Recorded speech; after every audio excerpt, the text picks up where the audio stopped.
Actes, chapitre 4. Tandis que Pierre et Jean parlaient au peuple, survinrent les sacrificateurs, le commandant du temple et les Sadducéens, mécontents de ce qu'ils enseignaient le peuple et annonçaient en la personne de Jésus la résurrection des morts. Ils mirent les mains sur eux et ils les jetèrent en prison jusqu'au lendemain, car c'était déjà le soir. Cependant, beaucoup de ceux qui avaient entendu la parole crurent, et le nombre des hommes s'éleva à environ 5000, gloire à Dieu. Le lendemain, les chefs du peuple, les anciens et les scribes s'assemblèrent à Jérusalem avec Anne, le souverain sacrificateur, Caïphe, Jean, Alexandre et tous ceux qui étaient de la race des principaux sacrificateurs. Ils firent placer au milieu d'eux Pierre et Jean. Ils leur demandèrent par quel pouvoir ou au nom de qui faites-vous cela? Alors Pierre, rempli du Saint-Esprit, leur dit: Chef du peuple et anciens d'Israël, puisque nous sommes interrogés aujourd'hui sur un bienfait accordé à un homme malade, afin que nous disions comment il a été guéri, sachez-le tous, et que tout le peuple d'Israël le sache.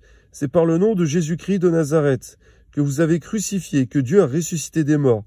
C'est par lui que cet homme se présente en pleine santé devant vous. Jésus est la pierre rejetée par vous qui bâtissez, et qui est devenue la principale de l'angle.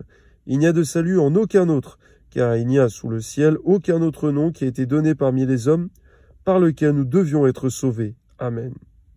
C'est vrai, il y a beaucoup de grands hommes qui sont élevés eux-mêmes, créent toutes sortes de fausses religions, mais il n'y a que par le nom de Jésus-Christ. Aucune dénomination, même chrétienne en elle-même, ne peut sauver, mais seulement le nom de Jésus-Christ.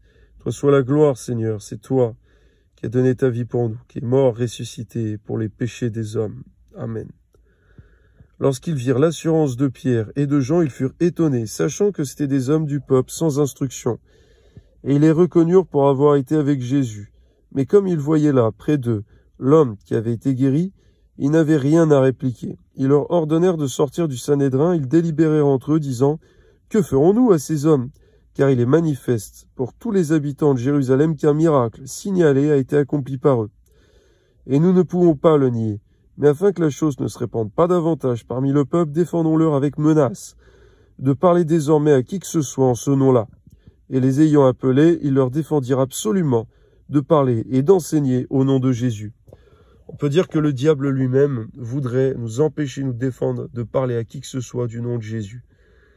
Que ce soit notre lieu de travail, que ce soit dans nos familles, que ce soit dans les rues, dans les villes, de nous d'annoncer pleinement l'évangile, car c'est la volonté contraire du diable, mais c'est ta volonté à toi, Seigneur. Amen.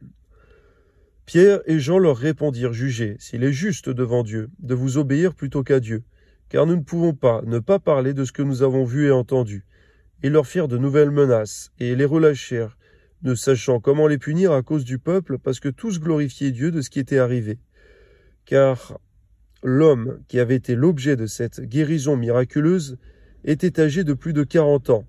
Après avoir été relâchés, ils allèrent vers les leurs et racontèrent tout ce que les principaux sacrificateurs et les anciens leur avaient dit. Lorsqu'ils l'eurent entendu, ils élevèrent à Dieu la voix tous ensemble et dirent: Seigneur, tu es le Dieu qui a fait le ciel, la terre et la mer et tout ce qui s'y trouve. C'est toi qui as dit par le Saint-Esprit, par la bouche de notre Père, ton serviteur David.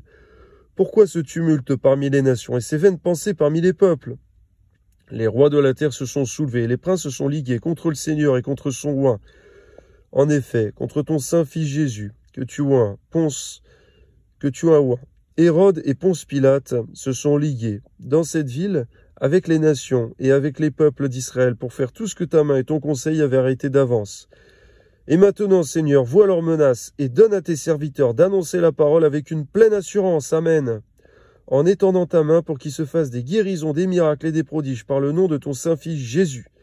Quand ils eurent prié, le lieu où ils étaient assemblés trembla, et ils furent tous remplis du Saint-Esprit, et ils annoncèrent la parole de Dieu avec assurance. Gloire à Dieu. Merci Seigneur, tu as fait une grande, glorieuse manifestation de puissance de ton Esprit.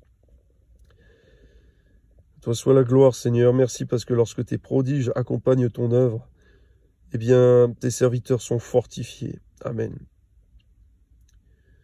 La multitude de ceux qui avaient cru n'était qu'un cœur et qu'une âme. Nul ne disait que ses biens lui appartinssent en propre, mais tout était commun entre eux. Les apôtres rendaient avec beaucoup de force témoignage de la résurrection du Seigneur Jésus, Et une grande grâce reposait sur eux tous, car il n'y avait parmi eux aucun indigent. Tous ceux qui possédaient des champs ou des maisons les vendaient, apportaient le prix de ceux qu'ils avaient vendus et le déposaient aux pieds des apôtres, et l'on faisait des distributions à chacun selon qu'il en avait besoin. Joseph, surnommé par les apôtres Barnabas, ce qui signifie fils de la consolation, lévite originaire de Chypre, vendit un champ qu'il possédait, apporta l'argent et le déposa aux pieds des apôtres. Merci Seigneur, parce que l'état d'esprit était bon. L'état d'esprit était influencé par ton Esprit Saint. La droiture de cœur vient de toi. Garde-nous des détours comme ce qui s'en vient avec Ananias et Saphira. Donne-nous par ta grâce d'être d'un cœur bien disposé pour faire ton œuvre et d'être rempli du Saint-Esprit, d'obéir à Dieu plutôt qu'aux hommes. Que ton nom soit béni, Seigneur. Bien sûr, de respecter les autorités, de ne pas faire d'injures ni de menaces, d'être rempli de ton esprit, d'être obéissant aux autorités, mais d'obéir toujours à Dieu plutôt qu'aux hommes, à Dieu plutôt qu'à Satan. Amen.